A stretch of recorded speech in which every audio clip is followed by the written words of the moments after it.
Hello, everyone. My name is Janine Donnelly, Manager of Webinars for Independent Banker Magazine.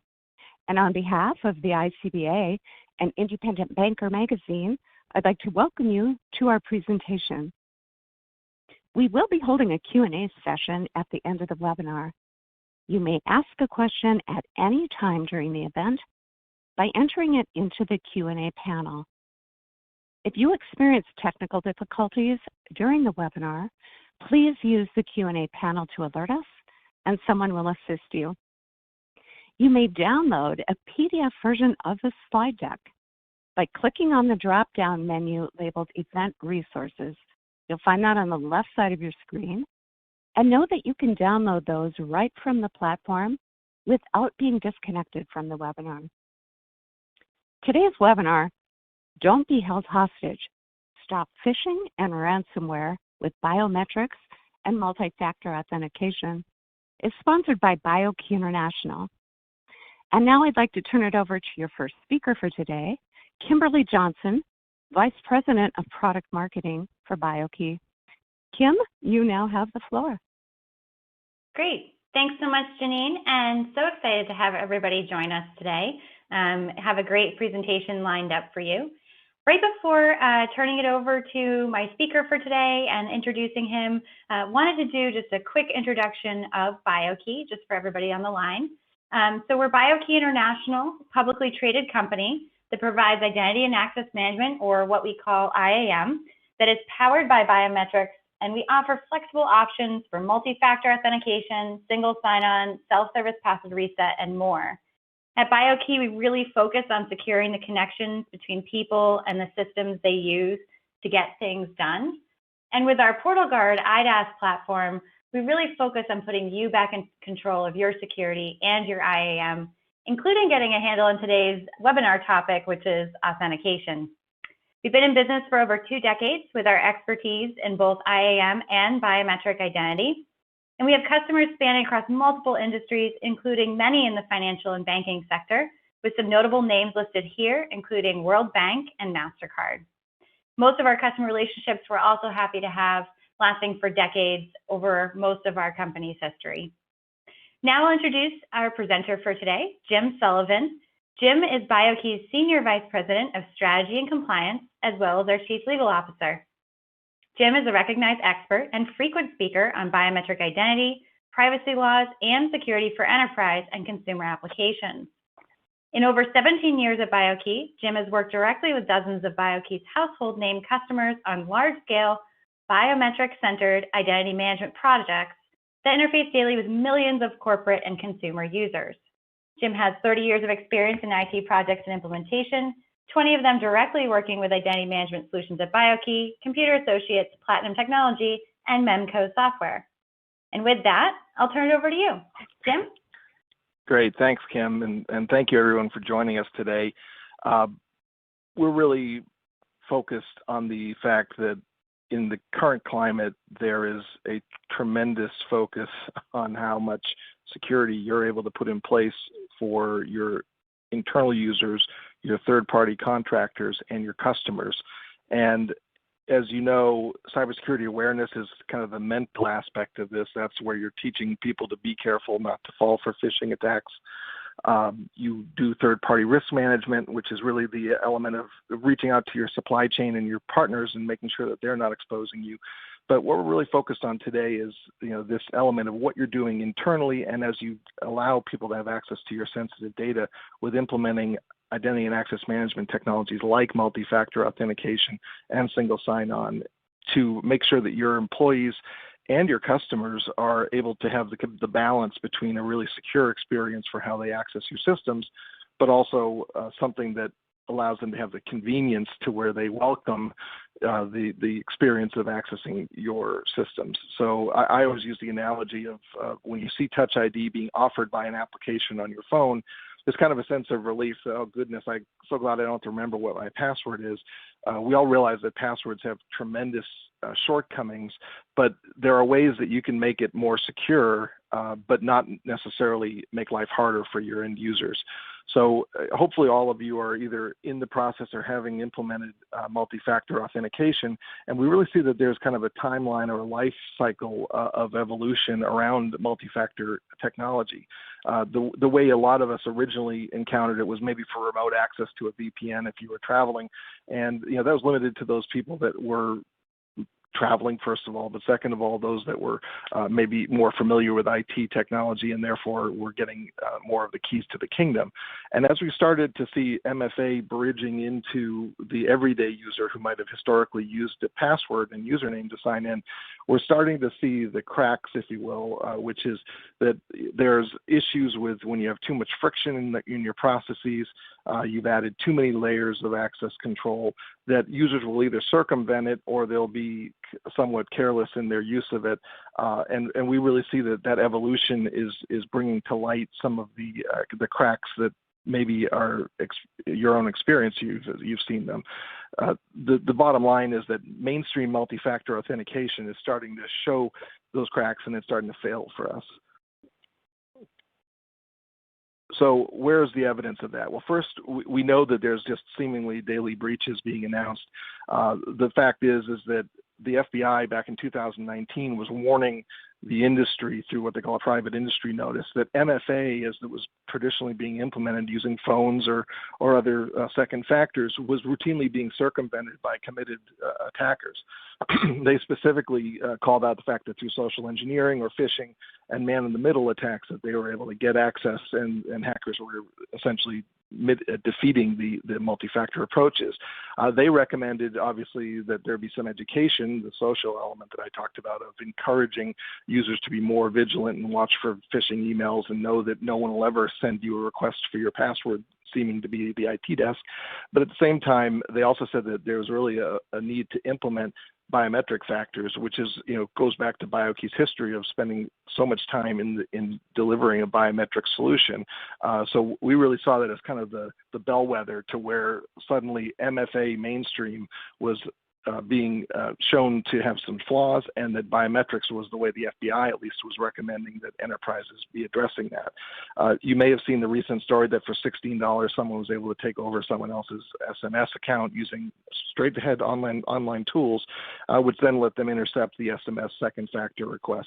We know about SIM swapping, where people are able to go in and take over someone else's phone number account, get a SIM on their own phone, and be able to use it to receive those out-of-band authentication. So the fact is that despite the fact that there's a great awareness of the need for multi-factor, when you take what I'll call the easy approach of using a phone as a second factor, there's a lot of vulnerabilities that are now being exploited by the hackers using these second factors. And even though we see that the best practices are well known out there, even the most secure enterprises are reporting that they've been breached, whether it's SolarWinds or Flagstar or Shell Oil. The fact is that there's something wrong when you've got people that are conscious of security still being hacked.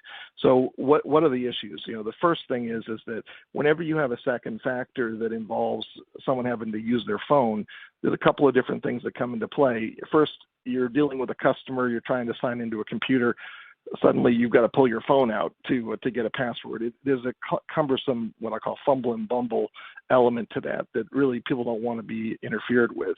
The second thing is that if you are dealing with someone who is maybe not using their phone on the floor, how are you going to allow them to get in without having them have to go get their phone? So is there an option available in the products you're using to not have to use the phone and not go so far as to calling help desk to get a password, one-time password code? And then the remote access scenarios where you've got people working remotely, whether it's partners or employees, is bringing into the possibility that someone may have a different user actually accessing an account by simply giving them the access to the phone or passing the SMS code over to them. That we call that unauthorized delegation or account sharing. But you see it a lot in third-party contractors where there's essentially one account that's supposed to be used by a background-checked employee, and maybe they've got 2 or 3 different people that are sharing that account to manage your systems. So, that issue of not necessarily authenticating the exact user, but instead authenticating a phone has a lot of weaknesses to it. The other component of it is that you deal with some unexpected cost of ownership. So if you're dealing with hardware tokens, which is the kind of mainstream approach right now, and you're sending out tokens to users, you've still got to buy multiple tokens per user so that they can replace them if they lose one. And second of all, if you are having to even ship those tokens and make sure they receive them, there may be an additional cost just in getting a token into every user's hands. So we're looking at the token as being a very expensive solution, which still has the lack of really authenticating a user. But also, we're now starting to see in California and other states that if you're using your phone or an employee's phone, that there may be a liability of having to actually compensate them for their phone usage, whether it's paying for a piece of their data plan or a piece of their phone. Even if their costs aren't increased by your use of that device, California labor law is indicating that you need to be compensating them for the use of their phone. So some of the solutions that may even appear to be free are suddenly having costs to them. And I think the bottom line is that you can't have one method that meets every situation. So while it may be convenient to have your customers using some strong authentication, it's difficult to send them a token. You have tellers that maybe don't want to have using phones that are dealing with customers, and you have obviously remote workers like we talked about, where they could delegate that authority you've given to them. So when we see these kinds of varied scenarios and the need for flexibility, this is really what we've sought to meet with our product line, and a way to be able to give you, simple steps that you can do that allow you to have a great MFA experience that your users will love, but also is flexible enough so that you can now allow them to choose from among the various secure options that we support in our product, to allow you to be able to say to them, yes, you can use that. If they ask you about, can I use my phone? Yes, you can. However, you don't have to use your phone, so now you start to at least offer them an alternative option so that you don't have to necessarily compensate them for the phone use. It's a convenience for them as opposed to a requirement for you as an employer. So the customers that are coming in online, they're using their own phone, they're customers, they can use that. In branch operations, you may want to have a mix of biometrics and tokens, because in branch you're roaming around amongst different workstations, and you want to be able to touch any workstation attached fingerprint scanner and be able to sign in without having to go and fetch your phone or use a token. And that ease of confirmation of identity makes it easier for the users as well. So we'll talk about that. And then obviously for remote access, you can allow someone to have access, but with a biometric, you can enforce that it's actually the individual that you've enrolled as opposed to someone that they've decided to delegate their access to. And again, this is sometimes something people don't realize, that unauthorized delegation is very difficult to stop if you aren't using biometrics, because of course you have the possible conspiratorial component of someone cooperating where they're handing off their authentication. So the second component is that you want to have advanced authentication approaches. What that means is essentially you don't want to simply rely on the idea that someone has got the right credential, whether it's a token or a phone app. You want to also look at the context of their access. So a product should support the ability to be able to tell that a user is coming in from a particular area of the world, maybe even a restricted set of IP addresses, their home IP, for example, that they're also coming in at an expected point in time, and that they're not logged into two geographically impossible places at once. So that you have that second level analysis that says, does this make sense, what we're seeing happen with that particular user? And then the ability to do step-up authentication really gets to the idea that I want to be able to not just rely on the original Windows sign-in or some first-level authentication that the user does, but maybe for a particular transaction of significance, do another level of authentication just to make sure that it's still them and that we have direct accountability, so that, again, somebody hasn't stepped into someone else's workstation and starts to conduct transactions under their account. And then having it be passwordless is really, that's kind of where both sides win, right?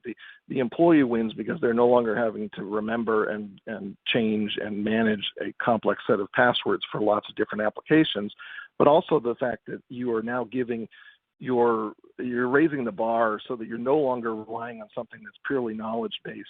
I always tell people that, the cost of entry for a hacker who has your password is a keyboard and an internet connection.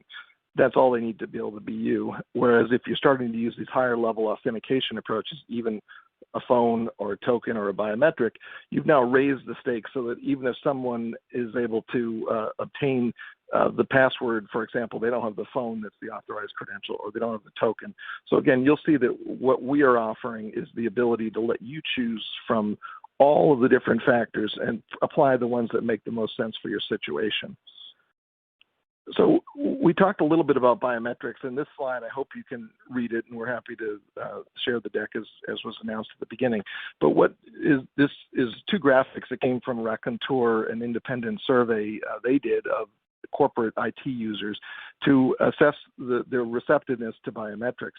And what you see in the top chart is essentially for different categories of authentication, the leftmost being username and password, PIN numbers, mobile device authentication, using your PC as the original authenticator, thumbprint, which is the biometric that we talk about, hardware security tokens, emailing you an OTP, or using SMS. The various color boxes shows the density of responses where the bottom is the most secure. So very secure is the second to the bottom, and then completely secure is the bottommost. And what's interesting is from a user perspective, they believe that biometrics is the most secure. In fact, 43% say it's completely secure as a way of authenticating access. So when you start thinking about putting this in front of users and customers, a biometric gives them the highest bar to be able to say that they really believe that you're now making that account sticky to them and not to someone that could possibly hack their password or get their credential in another way. And then the next graphic really just shows the fact that the reasons that people prefer biometrics, which is an interesting element, because so often when you bring security into the situation, the user's kind of groan, right? They're being told, okay, we're going to add security. That means you're going to make my life harder. You've added friction to how I have to get things done. I have to sign in with two-level authentication. In the biometric realm, you actually see this kind of paradox where it's 44% saying that they believe it's faster to get in and more convenient, another 44%, whereas the more secure element takes the third position as to why they like biometrics. So, from an IT point of view, biometrics is one of those rare cases where you actually get to make life easier for your end users while you're enhancing security and meeting your compliance goals, because you've raised authentication to the highest level of who you are, but you're actually making your end users happy because all they have to do is be who they are and not know something, carry something, or otherwise. So, that kind of brings us to one of the key elements. Having convenience is the key to making security really a win-win for your end users, because if they see that security is doing something to make life easier, namely, I sign in and I get to all of my applications, I navigate to another application and it either has me sign in the same way with my credential I'm already using, or it uses SAML or other federated approaches to keep me signed in as I move from application to application. Having that ability, which is built into our product, allows you to make it so for an end user, this step up in security is now well received, as opposed to being something that's more user frustration. They have to call help desk. They're having to get a new token shipped out to them, or so on. So having the ability to really deliver convenience at the same time as security is one of those rare opportunities, like I said, and this is where we really think there's a difference to be made, because as you can see in this graphic, when you put up barriers, what do the people do? They just go around them, and they'll find ways to either write down passwords, leave a token in a machine so that the next person just uses the same one. The kinds of circumvention is always there with some rationality around why they've done it. And we believe that with a biometric, you take away all of the excuses, because it couldn't be any easier for them. And it's important that you support lots of ways to sign in, but that you have among them the biometrics, so you have that carrot element to make sure that people are happy about the process. So just talking a little bit about kind of how PortalGuard delivers this, right? You have the biometric or the other factors that we support. That's how you prove who you are. But then once you're in, you're now able to get through single sign-on to many different applications, so that you have a suite of applications that each of your users is relying on to get their job done, and you have your own set of online applications that your customers use to be able to get to your banking services. Our product is made to serve both communities, so that you can actually set it up either in the cloud, as you see on the left, where we're hosting it, or you can have it in a private cloud where you host it and it's ready to roll right into Amazon or Azure Web Services, or you can run it on-prem if your operations are on-premise. So you're able to run the same solution in both environments and deliver the ability to be able to add the strong authentication, with single sign-on to get to all the destination applications you need, and features like self-service password reset, which, for all of its simplicity, it's such an important capability to not have to feel making either cumbersome phone calls or having to go through help desk to get a password reset. We allow you to be able to have self-service password reset right at the front level for the end user to be able to use and access and manage themselves. And it'll take care of the process that you dictate through our product to be able to say that you want to have them receive an email, you want to have them do a second factor authentication. You can control what that workflow is, but it allows you to then let them self-service a reset of a password that might have otherwise required a help desk call. And what you'll see is that we support a lot of different authentication factors. So where we talk about the strengths and weaknesses of phones or tokens, we support them, but we give you the ability to also choose to use the fingerprint scanner approach with even our own line of fingerprint scanners that you can use so that you can provide that better user alternative for those shared workstations and be able to simply plug in a fingerprint scanner and have that scanner sit there, and the authentication takes place with each user that visits that workstation, instead of, again, having them each have to carry something. So depending on your scenarios, this is a very elegant solution for people that roam around, because, again, you don't want to have each and every user carry something to be able to sign into each and every workstation, as opposed to having the workstation simply recognize those users with the biometric where that makes sense. So when you compare PortalGuard with the alternatives, and the alternatives range from everything to I'm rolling my own, which we actually had AT&T, our customer, rolled their own multi-factor authentication, and then when they saw our technology, they actually licensed it and incorporated it into their own multi-factor stack.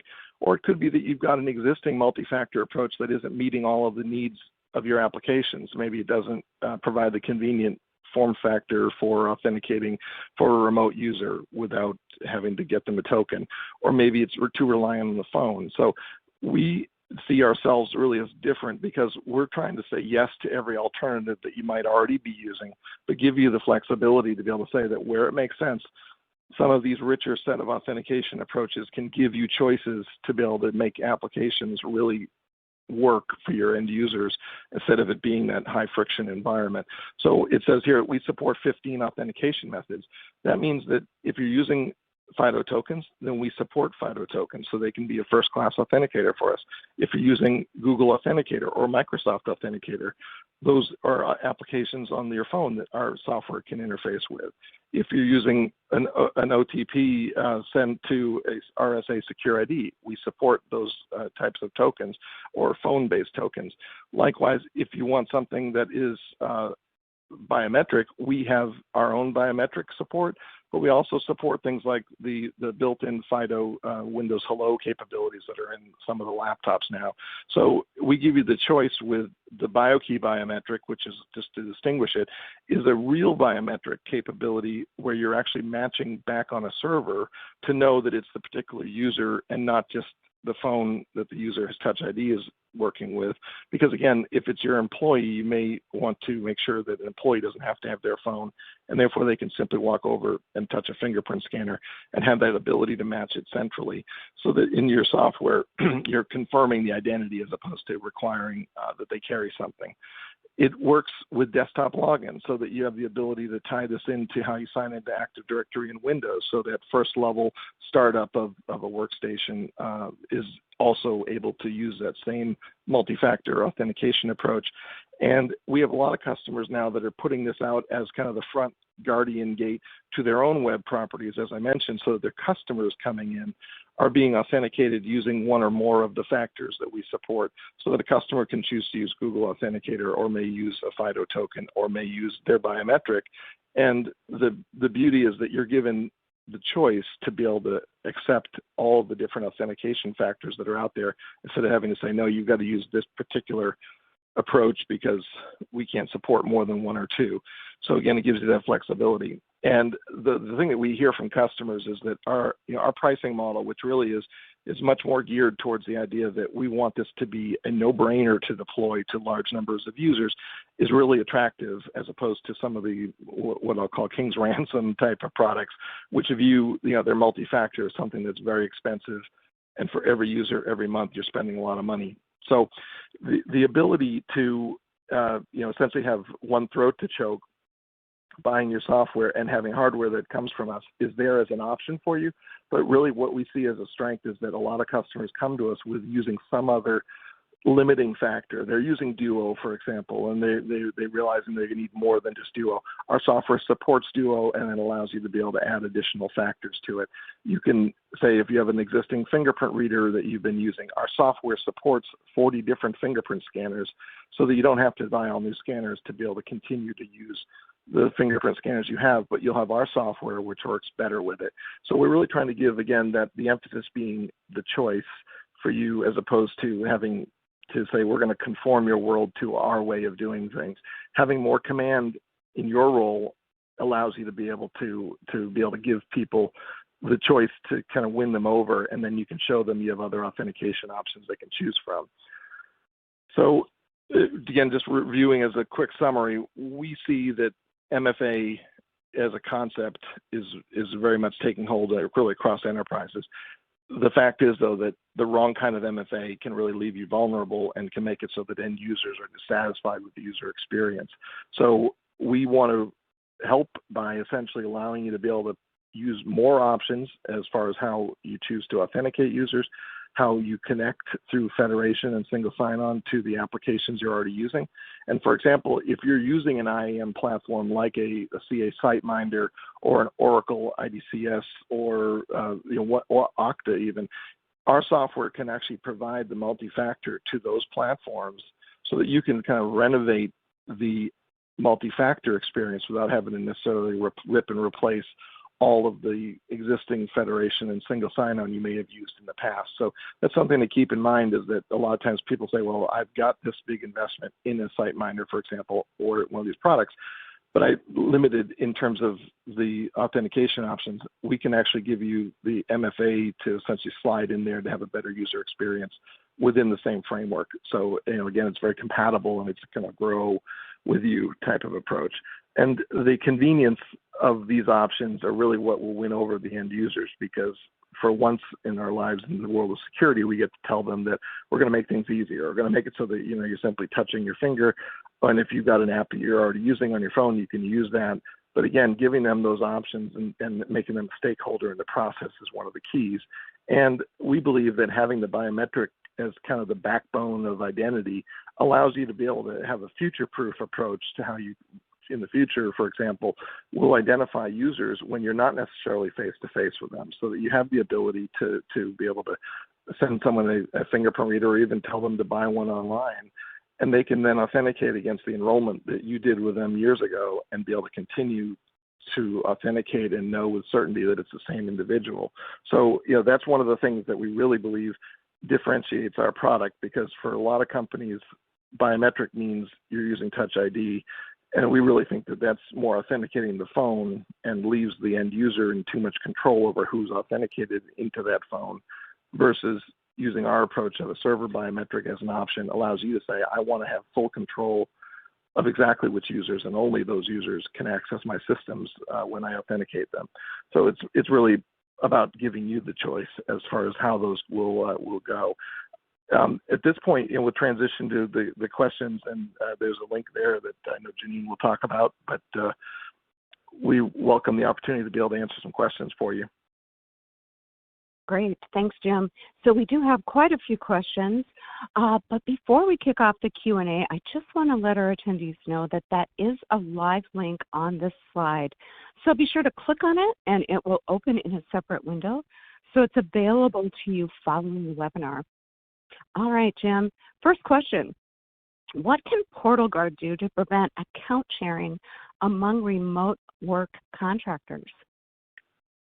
Yeah, this is kind of what I was starting to allude to, actually, where we've seen, for example, that when you hire an administrator of a particular product and you may work with them initially very interactively, and then suddenly over time you may see that individual has got a team and they're starting to delegate the tasks that you thought they were always the ones doing. So using a biometric in that scenario allows you to be sure that you've got the specific individual, as opposed to someone who's maybe they've given the credential to and said, do my job for the day. So in a remote work scenario, this isn't always a concern, but if it is a concern, to make sure you have true accountability and no opportunity for delegation or account sharing, especially among third-party contractors, this is how you can accomplish that by using a biometric to make sure that that individual is exactly who you think they are. Great. Next question, should we only use biometrics when we have a high security sign-in? Yeah, that's actually a good question, because we with our healthcare customers, a lot of times, just to give a little background, healthcare, the original entry for biometrics was around the idea of e-prescribing. When the DEA allowed for e-prescribing, they said, well, you have to do some stronger authentication to write a prescription. So one of the options you can use is biometrics. And so for a lot of hospitals and health systems, they thought, well, we'll just use the fingerprint sign-in for signing a prescription. But then as the users realized that it was actually easier to sign in with that than to use a password and username to start with, they actually started to demand that they could be using it for their initial sign-in. And so you wound up expanding from where it was theoretically only a step-up authentication to where it was more secure, yes, but it was also easier, so let's make it available everywhere. And again, that's where we want it to be, that it's a no-brainer to deploy this widely. Good point. Do you have a solution for customer identification? We do. Actually, interesting, Capitec Bank in South Africa uses Biokey in order to identify their customers when they come in to their bank branches. And what they've essentially done is in South Africa, they have a national ID system where when banks do the KYC step, they simply capture a fingerprint, send it to the Home Affairs Ministry, who verifies the national identity number belongs to that individual based on the fingerprint. And then they charge a fee for that verification every time they do it. So very quickly, of course, the banks realize that, well, if I'm doing that once, I can then enroll them into my own private biometric system, and then I can verify them with that biometric without having to go back and pay Home Affairs for that verification. So what they do is, essentially manage their own biometric system, and they have, in their case, I think there are about 11 million enrollees now in the Biokey system. And anytime someone walks into a branch, they simply put their finger on a scanner, and it's a positive ID. They now know that it's the same individual they originally enrolled, and they're right on to getting access to the correct account and letting them do what they came in to do. So as opposed to customers having to produce a photo ID or use some kind of a PIN pad, this is an alternative, and it's definitely one that is a very powerful value proposition, and it's a great second stage beyond what you might do for your employees to be able to identify customers in person or online. Okay, here's an interesting one. We have existing fingerprint scanners, but we don't like the software. Would we need to buy new hardware? Right. Well, Biokey does make our own fingerprint scanners, but we support the scanners that people have. So as just one example, a company might make fingerprint scanners, and their software is poor, so the experience with the users is, you'll hear, oh, we tried fingerprint scanners and we put our fingers on them, it didn't recognize us. But now you've got this investment in your fingerprint scanners. Because the Biokey software works interchangeably among all of these different supported fingerprint scanners, including ones we don't make, our customers can always choose. So they can say, I've got these scanners, I'm going to use them for my existing users, and then as I buy new scanners, I can buy Biokey or anyone else's scanners that are supported. So you can repurpose your investments if you've got fingerprint scanners. And people always say, well, it won't work the same way. The answer is no. The fingerprint scanner is the camera, if you will. And if you're a little older like me, you remember the photo labs that sometimes they were in a mall and it was a great photo lab, and there were other ones that were in a mall parking lot with a 1-hour lab, and they weren't necessarily the best labs. The software is like that photo lab, where if you have a good quality capture of a camera and you send it to a quick and dirty lab with bad quality, it'll make a bad photo. And likewise, if you take a bad camera and pass it through a great photo lab, it can't make it better. So we see that a lot of the fingerprint scanners are really good cameras, but the software that they pair with them is not that good. And so it allows you to be able to get a better user experience by putting better software with that same scanner. Okay. Next question, how do I control and set the MFA methods for my users? Well, the typical approach is that it aligns with how you've got them organized as groups in your Active Directory or your directory systems. So we typically will have one or more authentication pathways, if you will, which is to say a group of users is allowed to authenticate with a series or in parallel set of authentication approaches. And then those are set based on those groups or at an individual user level, depending on what you would like. So it always allows you to be able to say that for a particular group of users with maybe more advanced rights, they're actually going to authenticate with maybe a more restrictive, stronger set of options versus the users that you are okay with using something like a phone to be able to simply allow them to get in, but not necessarily have the kind of access that you would worry about for the more restrictive approaches. So it's always flexible, and it allows you to be able to have really an infinite number and variety of pathways that are supported as part of how people authenticate. Okay. Can we use your software with our bank management platform via SAML? Yeah, SAML is one of the industry standards for how you authenticate. And the other one you hear a lot about is OpenID Connect. And sometimes you'll hear people talk about OAuth or some of these traditional approaches for how one application can rely on a different system to do its authentication. So we support all three of those as well as several other standards so that when a customer's application allows for one of those approaches for delegating authentication to us, then it can be configured without any coding. You simply set it up on both ends to say that application knows that it's to use the Biokey PortalGuard, what's called an identity provider, and then it will authenticate for that application, and the application in turn will trust the authentications that come back from it. So it's very graceful in how it interplays between the two products, but most of the online banking software systems can be configured to use either SAML or OpenID Connect or OAuth, and many of the online internally facing banking systems are also configured in that way so that you can mix and match to be able to put our authentication in the right context for your applications. Great. Okay, seeing no more questions, I want to thank everyone for attending today's webinar and for your questions. And I especially want to thank Kim and Jim for sharing their expertise with us today. Later this week, watch for a follow-up email.